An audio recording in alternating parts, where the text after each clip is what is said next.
Hello,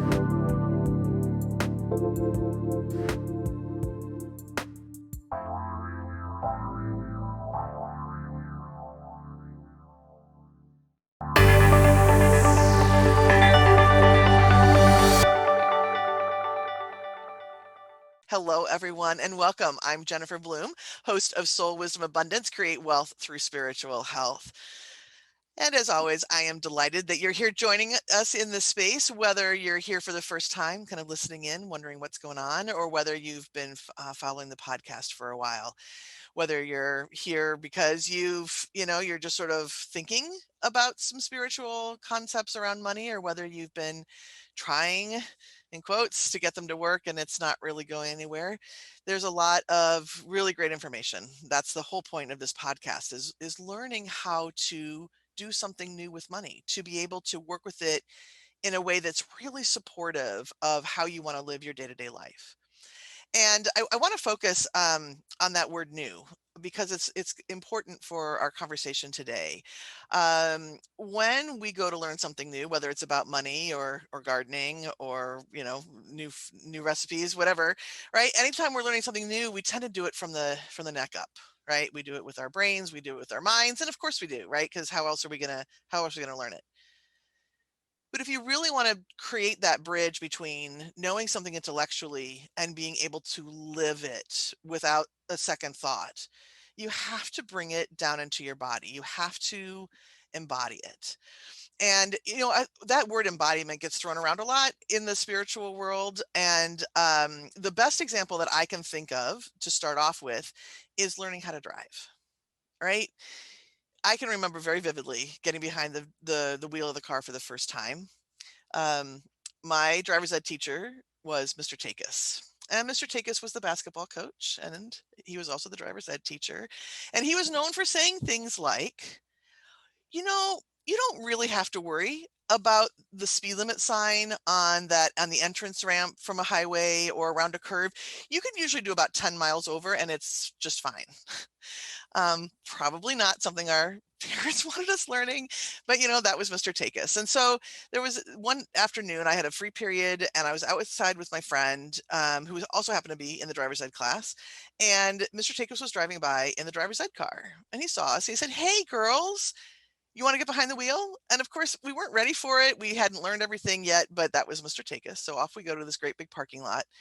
And I so vividly remember getting behind the wheel. I can feel myself touching the wheel, and I had all these thoughts in my head, like, where are the dials? Where's this? Where's that? What, and then he's like, "No, really press on the gas pedal." And I felt like I was flying. I was doing 2 miles an hour probably. And all these facts and figures were in my head. And now, of course, 35 plus years later, after all of that, and probably a million driving miles under my belt, I get in the car and I don't even think about it, right? I mean, I know how to work with my mirrors and my gauges and all of that. And that is really, we can call that embodiment, right? It's sort of that rote understanding. It's that deep knowledge of and practice. And it's the same thing with spiritual concepts. We get to the point where we listen to podcasts and we read books and we get it all in our heads, and then we're frustrated because it's not something that's being lived in our day-to-day life. And again, it's that process of embodiment, bringing it into our bodies so that we can really live it. But the more I said the word embodiment to myself, I've been thinking a lot about this word because I really want people to be able to use what I'm teaching. I realized I didn't know very much about the actual process of embodiment. So off I go to Google. This was a couple of months ago. Off I go to Google to look it up. I'm like, wait a minute. I know who I can have a conversation with. This is ridiculous. I don't need Google. I've got Lydia Mandell, and I am thrilled that you are here today to help have this conversation. So welcome. I'm really glad that you're here. Yeah, I'm happy to be here. Yeah. Yeah, as you were talking about that, about being in the car, I distinctly remember doing all those things that you said, but also thinking there's going to be a day when I don't have to think about this, Yeah. Go. You were and it 3 will be steps the beyond next me. day. Yeah. Yeah. Yeah. So let me just tell people a little bit about you, right? So you are an intuitive breath work and an embodiment coach. You are a spiritual teacher, you're a licensed professional counselor, you're a certified art therapist. And when you're working with your clients, you are really bringing them through whether they're going through some kind of a transition, right? Helping them come back in and land fully embodied in Mhm. this next phase of their life. And I'm sure you're doing more than just with life's transitions, but that is really the work that you do. And you have so many amazing body-centered practices and I mean there's more that we can talk about in the next 25 minutes. But I'm really fascinated with this idea of embodiment. So without wanting to sound like a Webster definition or dictionary person, when you think about embodiment, what does that mean to you? For me, I'd say embodiment feels like it's feeling into something. So, for instance, when we talk about your desires, or even, or when we were talking about abundance, even to really imagine being in that space. Say, I'll give you kind of a simple example. So you say you want a specific car. I say go drive that car. Like, go do a test drive, and then imagine yourself driving that car. And then you have the feeling of what it feels like. So when you have the feeling of what it feels like, it becomes more real to you. You can also, or embodiment is also about creating your own feeling of what something will be like, so that you can be in the present, even though you can be in the present with yourself for what you want in the future. Right, because how can we create something that we don't know anything about? Right. Right? I mean, if we don't have that feeling Yeah. state, right? Right. And so, and then energetically, I would say that that feeling state is what is we're actually literally communicating out to the universe, right? That the feelings Mhm. are the language, right? So when we have that feeling state, it's as if we are creating that tuning fork that says, Yeah. this is what I want, right? And so why is that different? And I don't mean to be I don't mean to be doing like a deep total deep dive on the actual word, but why is it different that when we feel it than when we think it? That's a great question. So when we think it, we we keep it in, it's almost like we keep it contained, like we were saying before, like neck up. And I know a lot about living from the neck up because I've experienced that myself. So from my own experiences, what I noticed is when I brought in practices that connected me to my body, so for instance breath work or dancing, movement, then I could say, oh, it's not just about the thought, and I could put motion to it, or I could put feeling into it. And it's creating a space to actually live it instead of think it. So I think that that's what I mean by embodying. And I think in Western culture, we don't do a lot of embodying. People get embarrassed if people, if somebody just gets up and spontaneously dances. In some other cultures, that's totally normal and cool. And I think we just, anything to do with our bodies sometimes can be uncomfortable. So when we talk about embodiment, sometimes I think there's a lot of like shame around embodying things. There's a lot of negativity around that people have experienced in the past. So I think that's why it's harder to embody for a lot of people.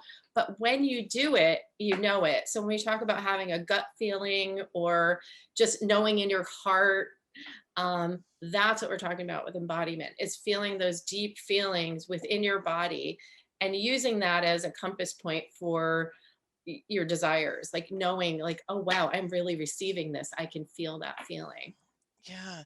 And as you're speaking, what came up for me was I think a lot of us, and I will raise my hand for this, in certain circumstances, and before I kind of did some of this, some of the deeper work around issues, is it's scary to check in with your body, right? It's scary because sometimes that sense that our feelings are there, and it's a lot easier to just sort of stay on track, do what you're supposed to do. If you just sort of stay up in your Yeah. head and you chug along and you just go, right?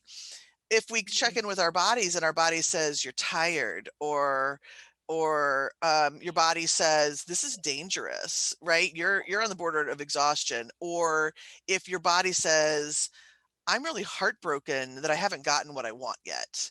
I think there's this sense of feeling like we're going to be completely overwhelmed, right? I'm just going to end up swimming in my emotions and I'm never going to be able to get back out. Right. And I think many times when people have given into that impulse or that thought, they've either judged themselves or have had experiences where embodiment doesn't feel safe.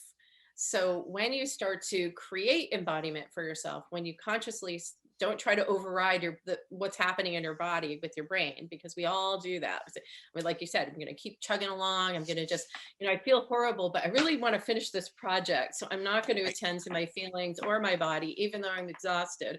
So we use that override of the brain, not to check in with our bodies.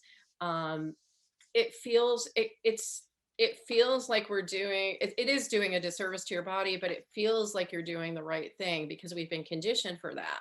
So, and if you've checked in with your body and had a negative result, then it feels like, oh, got to get back to the brain.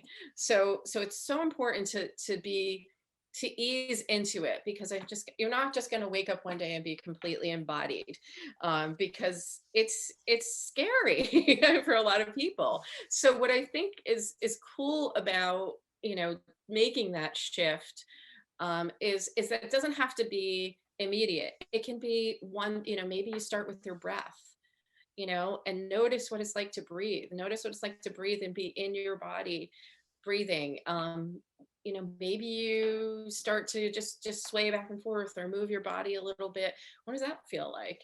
And really check in with all the parts of your body. And then a cool thing that can happen is you start to trust.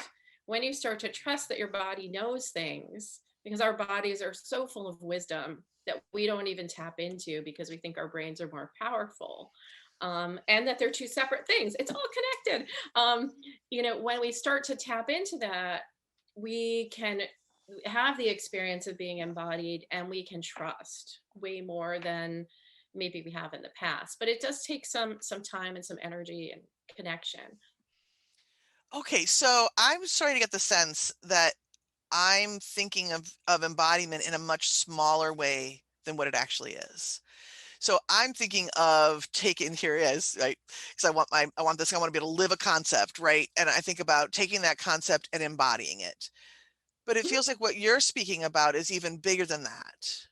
It's Mhm. actually learning how to be embodied in whole, right? To be able to walk through my day-to-day life in an embodied way rather than just it's the reverse of the chicken with its head cut off, right? It's only the head, to use a really Right. terrible analogy. Oh, let's leave that one out. I like it. But you know what I'm Yeah. talking about, right? So it's this bigger idea of actually living from the body's wisdom. Is Mhm. that And yeah. So I mean, I think that's like the big embodiment. But I think if we can kind of, break it down, a great way to start to embody is to use your brain and your body together to imagine and feel what something will be like. So when we're talking about abundance, um, for instance, like I want a beach house with giant windows and hardwood floors that I can dance on every morning. Well, guess what? I got windows and I've got hardwood floors. So I dance and I can be in the energy and, hear the waves and really move into the energy of that and be in my body and say, yeah, that would be amazing. I would love that, and really tap into what I love in that moment. And that, I think, is the way of embodying, for abundance, but really feeling it, because I could just write a list of all the things I'd like, or how the ways I'd like to be abundant. But if I can imagine what it's like to open my bank account and say, wow, that's like, it feels really good to have, this much money in there. So I think that's what it's really like. Not only what will it be like intellectually, but what will it feel like? mhm. And What will it then feel like in what my body? oh, I'm sorry, go ahead. I just said, what will it feel like in your body? Yeah. Yeah. And I think that, so once we are, I love what you had to say a little bit earlier about that connection between the body and the mind, and that we've been conditioned to believe that what our head believes is the gold standard. And yet our Mhm. bodies, right, carry wisdom. Our bodies carry, right, we have memory all over our bodies. We carry cellular memories of everything that we've been through, and it is a really easy way to push those when we've had an experience around money or abundance that wasn't very pleasant. It's really, we can push it down, right? We can say with our heads, okay, just, and again, this is unconscious, push it down.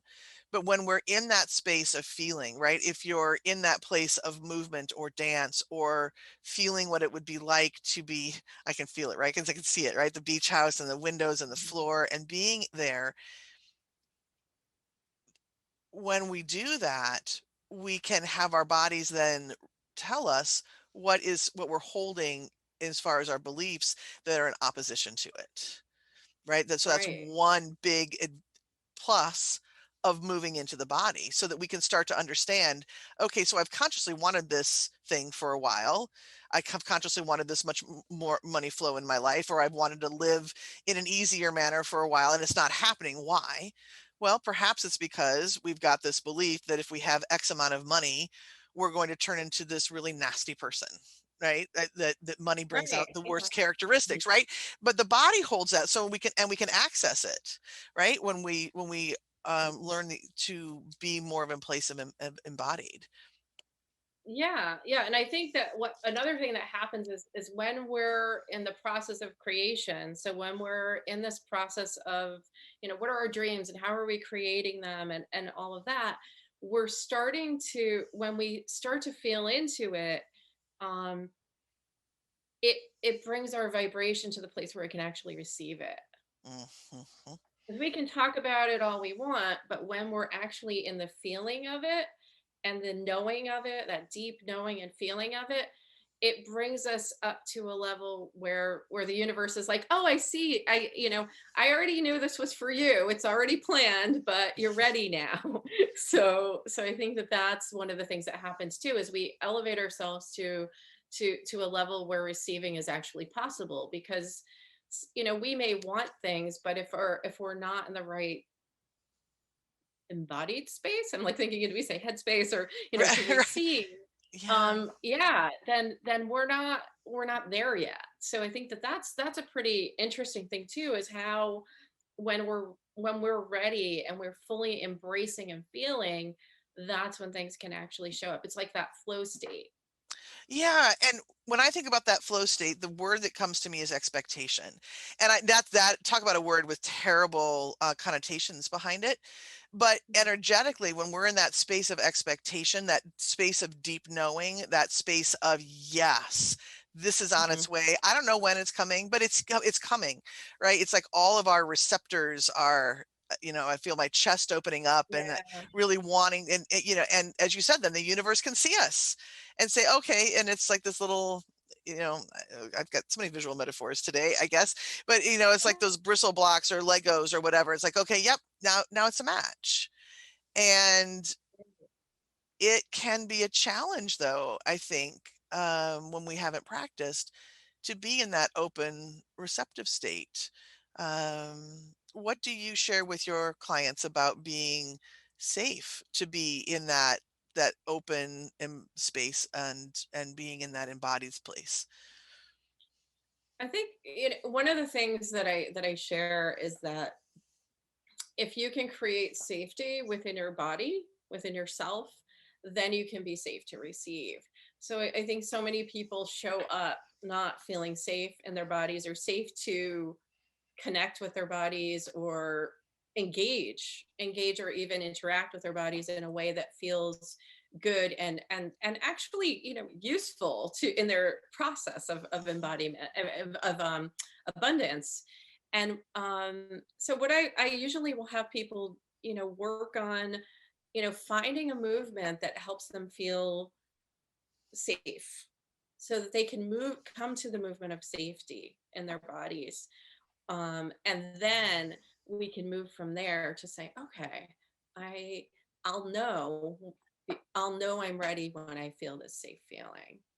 So Yeah. it's creating a feeling that they're going to use as a way to recognize that they're ready.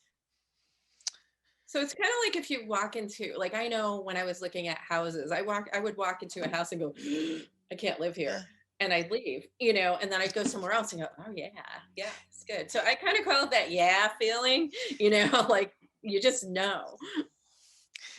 Yeah. Yeah, I've got so many thoughts in my head and I'm trying to sort through to say what it is that I want to say here because the idea of being safe in your body to me, as someone who has struggled with her weight my entire adult life, the idea of being safe in my body is a challenge, right? Mhm. And at the same time, I know what that gut level feeling feels like. And so be able to give ourselves permission and to have some sort of a technique that says, okay, doesn't matter what size I am, right? It doesn't matter what my body looks like, doesn't matter what it's feeling like today, what sort of creaks and groans it's making today. But when I'm doing this and when whatever it is that I'm doing, that in itself is going to can gift me a sense of safety. Yeah. Yeah. Yeah, and it's so amazing when you can create that safety, with a coach or with and then within yourself.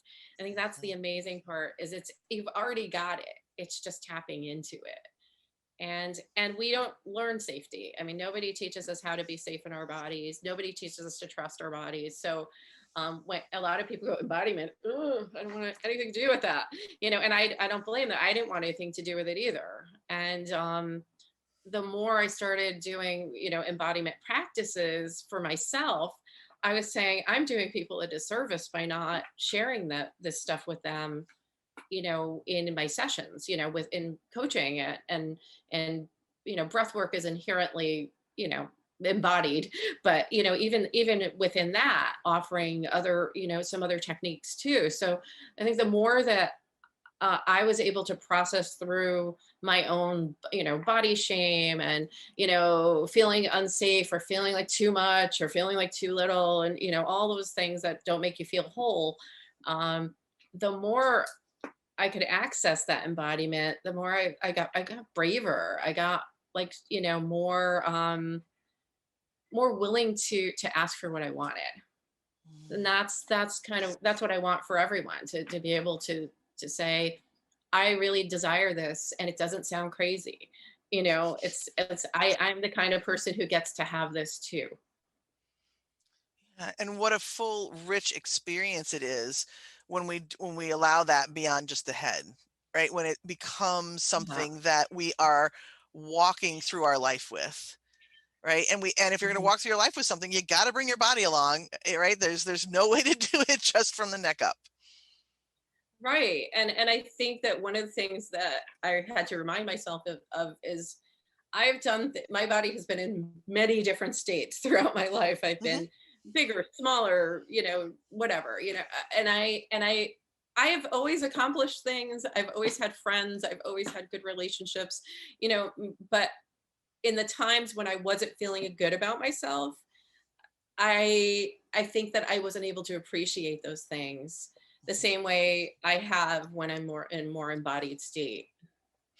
Right. And that it is the embodied state, not the mirror state or whatever it is that you're looking at. Yeah, Right. yeah, It's that internal feeling. That's what we're going for here. It has nothing yeah, to do with size. It has nothing to do with any of it. It has to do with that really deep friendship almost, or connection, or with our bodies.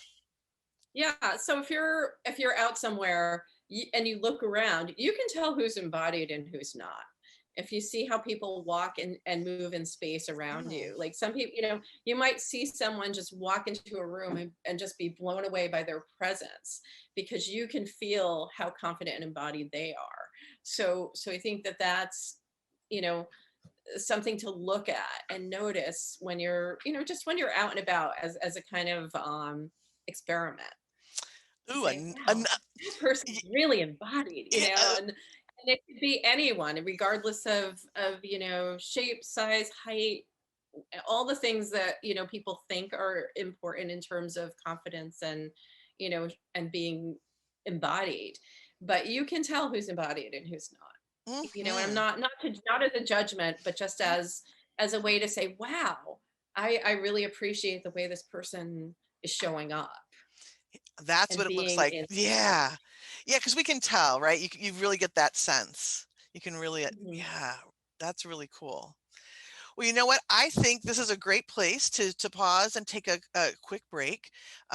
So you're listening to Soul Wisdom Abundance. I'm your host, Jennifer Bloome, with my guest, Lydia Mandell. And when we come back, we're going to take all of this information that we've been talking about and we're going to put it into practice. We're going to take turns doing some embodiment exercises so that you can get a chance to really understand what it is that we've been talking about in theory so far. So we'll, like I said, we'll take a quick break and we will see you in just a moment.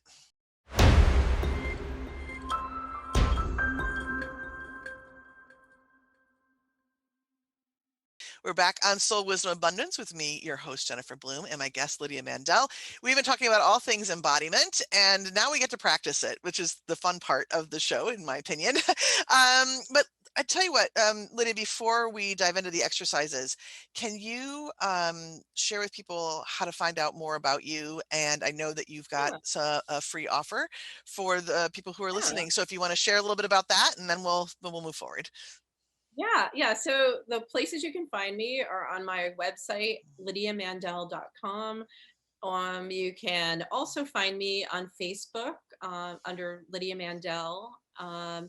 And I have a Facebook group for women called Embody Your Fire, Cultivating a Life That Ignites Your Feminine Power. So we talk a lot about embodiment and deep connection to yourself, especially in middle age, because that's where I am and that's where my people are.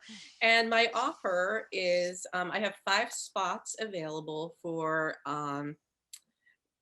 people to have a deep connection call with me where we will sort out some of your blocks. We'll come up with some ways to um, embody and move through those blocks through embodiment, and then also what your next best step is. To continue working on that, and so that you can achieve some embodiment. So I do have 5 spots available, and you can reach out to me at my email, lydia@lydiamandel.com. Super. That's a really generous offer. I excited for people to be able to get to experience you and to experience, okay, what would it look like around my specific circumstances, right? How can I use embodiment in this particular case? So I'm really going to encourage people reach out, connect with her. She's really cool. She's got a lot of really cool tools in her tool belt and lots of really amazing transformation. So okay, let's shift into bring this into the practical viewpoint. Um, and I'm going to go first, and then and you'll go second. So, Yes. and of course, as is usual on the show, I like to talk about money languages, and Lydia has already had all of her languages identified. So we're not going to do an actual identification, but let's chat about the one of the money languages in particular, and I'm curious about what you have to say about embodiment in relationship to the money tone. So just for people who are listening, if this is the first time you're hearing about these money languages, these are energies that we've brought with us when we came to the planet, when we embodied here on Earth, and these are energies that are here to support us in our conscious relationship with money. It's how our soul wants to play with money. And the category of language that we're talking about is the tone. And tone is the language that is all about, and this is in the money realm. This is all about the being state that is going to allow money to flow for you. This is, there's 107 different ways that this could go for each of us. And for you, Lydia, it's soothsayer. That's the name of the language. So let me just read the first part of the description here. So as a reminder, and for people who are listening who haven't heard this part before. So with soothsayer, your soul's preference is to speak the divine truth of money, both as it is now and what is changing and coming to be on the planet. And then the unique part about the tone is that there's something called the abundance being state. And the abundance being state for soothsayer is trust, knowing, and guided. And what that really means is that for your soul, when you allow yourself to feel those particular feelings, when you let those feelings run the show, so to speak, in relationship to making decisions around money or what you're going to create, that is going to help draw abundance through you and through those experiences. So can you share a little bit about your experience with those feeling states in relationship to money? Yeah, yeah. I think that it's, as you're saying, trust, and it all sounds like the stuff we were just talking about. Isn't that About funny? embodiment. Yeah, it's really funny. So yeah, I think that when I've been in a state of trust and allowing guidance, I have definitely been more able to receive abundance in relationships and money, in just having, in all ways of abundance, but particularly with money. I would say that when I try to think too much about things, or when I'm really focused on trying to get it done and like make it happen, that's not really when the money shows up for me. I mean, I have to, all those things need to be done, but Right. when I trust that flow is coming, and I trust that what I'm putting out into the world is is valuable, and that people want to receive that, then money shows up from all over the place. Yeah, so it's Isn't it is definitely about being guided too. yeah, and isn't it interesting about how money then shows up in lots of different places? It isn't just the course that you're putting together or the offer that you're putting Right. together, right? It can show up in so many different out of so many different vortexes. That's the word I love. I'm an Abraham Yeah. Hicks person. So right, I imagine all these little vortices around me that are just like dropping money. Yeah. And right, so when we get in that when we allow ourselves to be in the being state, that feeling state of our tone, and of course, if you hear words like trust and knowing and guided, yeah, that's something that everybody, right, that's a good starting place for everybody. But because it's a language that you carry, is Mhm. particularly important, right? As opposed to being in your headspace. And of course, something that you've noticed, right? When I'm up in that headspace, when I'm trying to think it out, when I'm trying to mentally create it, it's just not gonna work. Um, Right. right? And so when we know this aspect about ourselves, when if something isn't flowing, if money isn't flowing, if abundance isn't flowing, this is the go-to feeling state, the go-to embodiment state that's going to allow us to flow. For me, the abundance being state for my tone is open-hearted, creative, and non-attached. And it's the Mhm. non-attached part that I know I have to watch for myself. Because sometimes it's like, wow, I've created this thing that I really love it, and I just really want it to be out in the world doing its thing. But the more I just let it be, the more I just say, put it out, right? Here it is out into the Right. world and just love it from afar, then is a similar experience. Money comes not only from that particular program, but it seems to drop in from a lot of different places. Yeah, Um, I agree. Yeah, when you're, that non-attachment is really important, and especially since it's one of your part of your language too. Yeah, exactly. And again, it's one of those things. Yes, it's important for all of us, but that it's one of those red flag things that I know that I have to watch out for. Um, Mhm. that if I allow myself to be in the attached space, things are not so bueno. Um, so, is there a practice that you do that allows you to be in that space of trust or guidance or knowing? Do you have a specific practice around that, or is it just something that you know that you need to cultivate within you? Yeah, there's a practice that I like to do for myself and for other people, or I do like a short visual meditation, but then move into a movement practice. So if you'd like to try it, Sure. um, Yeah, yeah. I would be happy to show you. Okay, Okay. so it's usually it's a bit longer, but we'll do an abbreviated version of it. So I'm going to ask you to just take a deep breath with me, in through your nose, out through your mouth. Close your eyes. One more deep breath, letting out your exhale with a sigh or a sound. Let's do one more.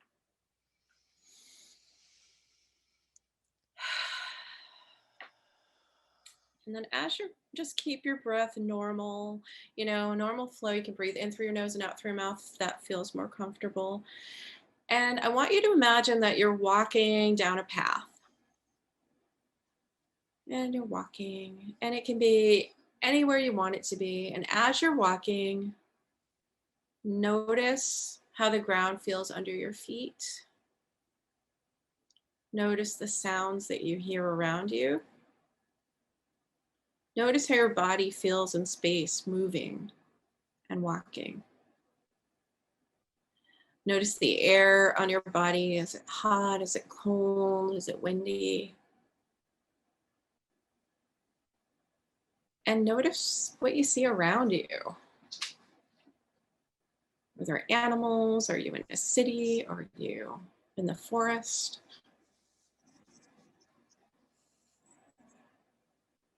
Now, as you're walking and experiencing, having the full experience of the walk, not being tied down by any thoughts about your grocery list or the project you're working on, just about being in this experience in this moment, you notice a small house, a little house, and there's smoke coming out of the chimney.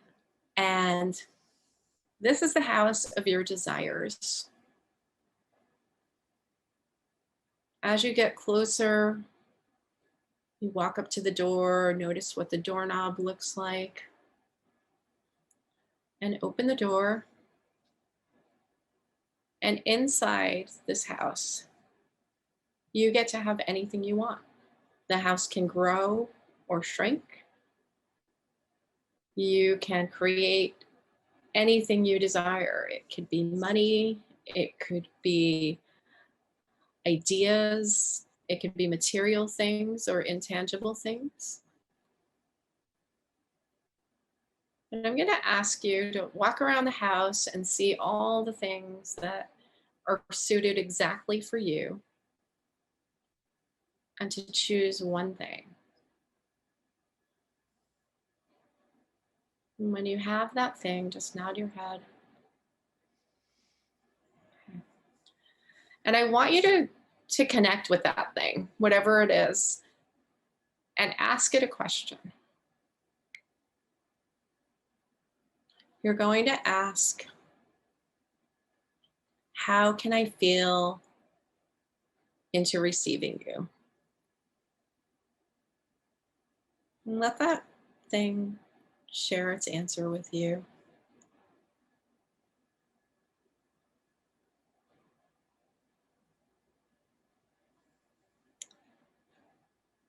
And when you have that answer, I want you in that house to decide what movement you're going to use and where you're going to feel it in your body when you're asking for and ready to receive that thing.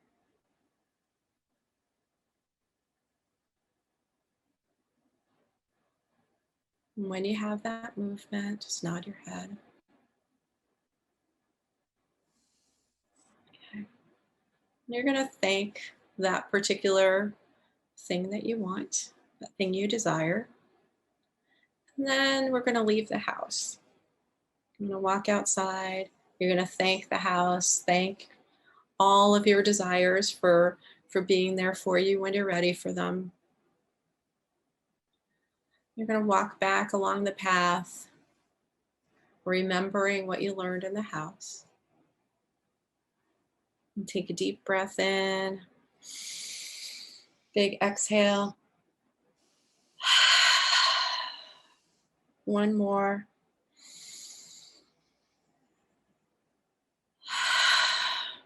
And I'm going to ask you to open your eyes and share about the experience. And then I am going to do the motion with you, whatever it is. I'm going Okay. to stand up and do it if you feel comfortable Sure. doing it. Yeah.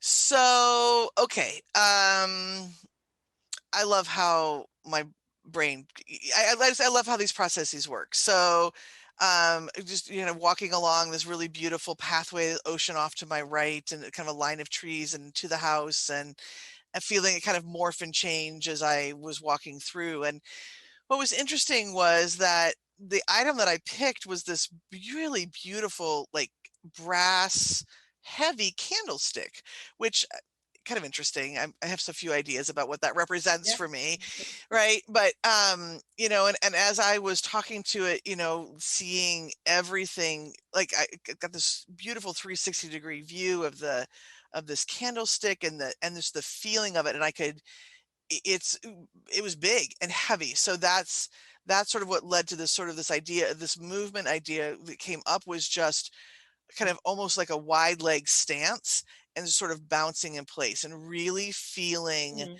that the strength of um of the foundation, I guess, is maybe even a better word, Yeah. just really being strong and steady in my own personal foundation. Yeah. Sort of bouncing in that space. Yeah, that's what came up for Yeah. me. So let's do it. Let's All right. stand up and do it. All right. I gotta move back Uh, far. Got to get my wires. There we Okay. go. Okay. We can just. All right. So you're gonna lead me, and let's see. So wide leg Wide, stance. wide leg, wide Mhm. leg, kind of like almost a little bit bigger, like a second position in ballet, but like wider, and just a Yeah. really, I'm hearing my ballet teachers in my head now. Tuck that tailbone under. So I'm going to try and let Yeah. that go, right? Yeah. And then That's, just kind of that up and down, maybe yeah. even That's nice. yeah, maybe even a little side to side of just Right. and Right. feeling it through my feet. That was where that's what I was. Yeah, that was the information. Yeah. Yeah. Yeah. So when you're feeling ungrounded or like your foundation is shaken a little, you might use this as a way to process. We can have a seat again. Okay. But yeah. So how was that? I mean, so I have a few ideas about why you chose what you chose. Yeah, I'm sure you Um, do. but I think that that's, I mean, just to have that foundation, and especially if you're, delving into this idea of embodiment, like that's a foundation for you. Like I feel like it's that solid stance. And I find it's interesting that you chose like a candlestick, holder, because if you put a candle in there, it's a foundation for your light. It's a foundation for your ideas. It's a foundation for, what you bring to the world. And imagine if you could feel that embodiment in you, like, if you could really feel into that as you're doing it, like, whoa, you're Well, unstoppable. absolutely. And it really speaks to my particular money story, which is the reason I got into this work in the first place, was having this understanding, the finally having that aha moment of, oh crap, I'm waiting for the world to come to me to with their money to show that I have a worthy message. But I'm not gonna put that Mhm. message out until people are coming to me. Well, that doesn't Right. work, right? I mean, it's a catch-22 that never works because you don't put yourself out there. So this idea of having of literally embodying, and of course I've been working on that, right? That was my old story, and I've been moving through it. Yeah. And I can also see where I'm ready, actually, as I'm ready to grow again in my business. That's an intention for this year, that my foundation gets to be even stronger. right? Yeah. That when I can hold the foundation of my light by myself in my body, like, yeah, then that presence you're talking about watching people and I would imagine that I would then show up in a way that's a lot different, right? There's just gonna be a different quality to the even right the language that's coming out. Yeah, yeah, and I love the idea of that the sort of like solid stance, because I think so many times in, like in business, or when we're talking about receiving money, when our old stories come to shake our foundations, your stance is going to be solid. Hmm. Like if that, because those stories come up, they They do. do, I mean, yeah. Yep. and as you're just talking, I was thinking about that idea of trust and the idea of receiving guidance. And I think that I just didn't trust money. I didn't trust Mm. at all that money could come to me, because it was just, that was my experience with, growing up. And, I have to work really, really, really, really hard. If I want, and there's hard work involved, but not the kind of hard work that I was imagining. Yeah, in order to receive. And it was more about receiving than it was about anything else. Absolutely, yeah, absolutely. And I think that is a huge part of the of a very conscious soul money relationship is trusting money. And we all have these ideas of, oh, I have to Mhm. earn you, right? I have to earn you money. I have to do this, and I have to do mental gymnastics and physical gymnastics and all of that in order to be worthy of whatever is going to come in. And when we realize that that's not actually the soul truth, right? Right. Then we get to do something different, and then that's when we start to receive. I like the distinction between making money and receiving money. um Right. and there's always going to be action. We live in the 3D planet. There's always action involved, Mhm. but there's different kinds of action. We all know what it feels like to be hustling versus being in a place where we're ready to Yeah. be open and receiving.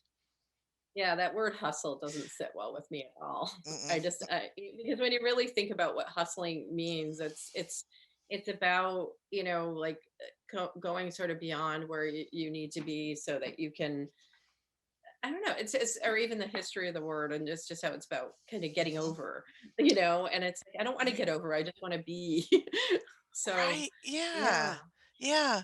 So, all right. So I have this. I'm gonna come back to this exercise. So, all right. So I have this stance and this movement. What is your suggestion for people as or me, or all of us, about how often do we do that? Is it something that I'm just keeping in my mental physical toolbox so that if I'm feeling a little bit shaky, like, okay, I can come back here? Or is it something, I mean, I'm already feeling like I want to add that to my daily sacred practice, right? That I would Yeah. just add that in. And one of the things that I teach is that you want to get into the feeling state first. You want to get into a feeling state of joy, love, expectation before doing any other of your asks. Because again, as you were speaking earlier, right, it's that receptive state. So I can feel that as part of that process, that before I run through um, what I'm asking for, or even that connection space, to get into that posture, to so that that posture and that feeling of solidity and feeling the solidity, and then I'm gonna even envision the candle, my light, right? It through there. Yeah. It's gonna be a really beautiful daily practice. So long way around to really ask the question, what do you suggest? Is it something that you use when you need it, or something that you're always using?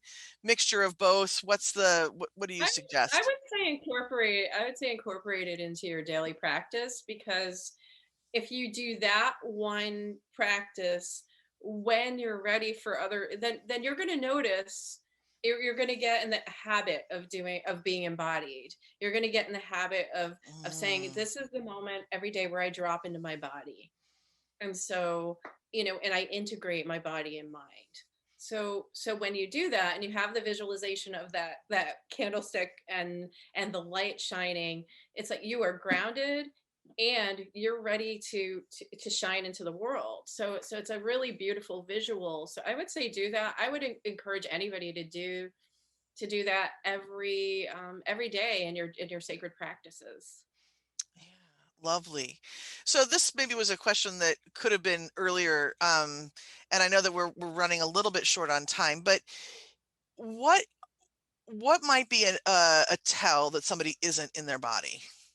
Because you just talked about dropping into your body. I'm like, oh, I know there are, I mean, I can tell when my head's spinning and stuff, but what would you say about like when do you really need to start paying attention and knowing that you're not in your body? I think everybody has their own tells for that. For instance, I know I'm not embodied when I start speaking aloud to myself. I know Oh, that I'm in. So if that's unfortunately that's mine.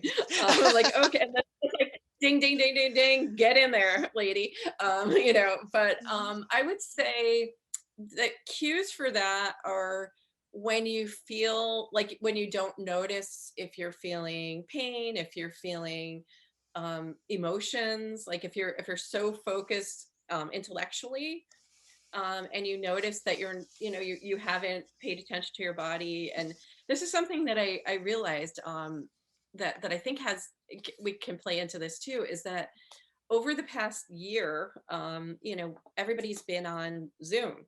So I right. realized I wasn't even looking at my body. I mean, I do a lot of bodily practices, but I wasn't looking at my body, like my full body, because all I had to worry about was from here up.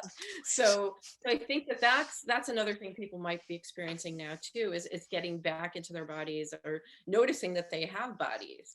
Because I Yeah, think even visually seeing yourself like this makes you forget about what's down here. yeah. So Well, when you I would asked say me no. to stand, when you asked me to stand up, I'm like, what pants do I have on? I Like, know. I don't even think about it because it's from here up, I right? know. Yeah. I didn't mean to cut you off there, but that's it's this is a big conversation. We've distilled it down into, Yeah. just under an hour. So I want to thank you for all of your Thank wisdom you.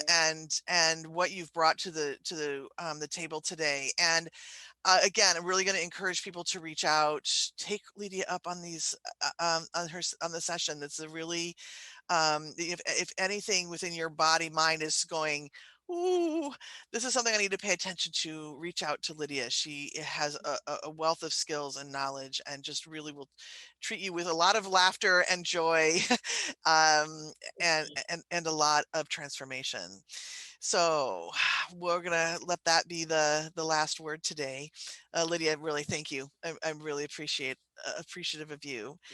And thank Thank you, all of you. you who are tuning in here to Soul Wisdom Abundance. Just as a reminder, I'm Jennifer Bloome, and I help people reawaken and heal their soul money relationships. And if you are interested in taking that a little bit farther, you can visit my site and you can take the soul money relationship quiz, or you can find me over on Instagram at soul.abundance. And I would love to hear what's on your mind. All right, everyone. So thank you. So Wisdom Abundance is here the first and third Fridays of each month, and I'm looking forward to sharing the space again with you in a couple of weeks. Until then, take care, everyone, and prosperous blessings. Bye-bye. Thank you for listening to Soul Wisdom Abundance with Jennifer Bloome, creating wealth from spiritual health on transformationtalkradio.com.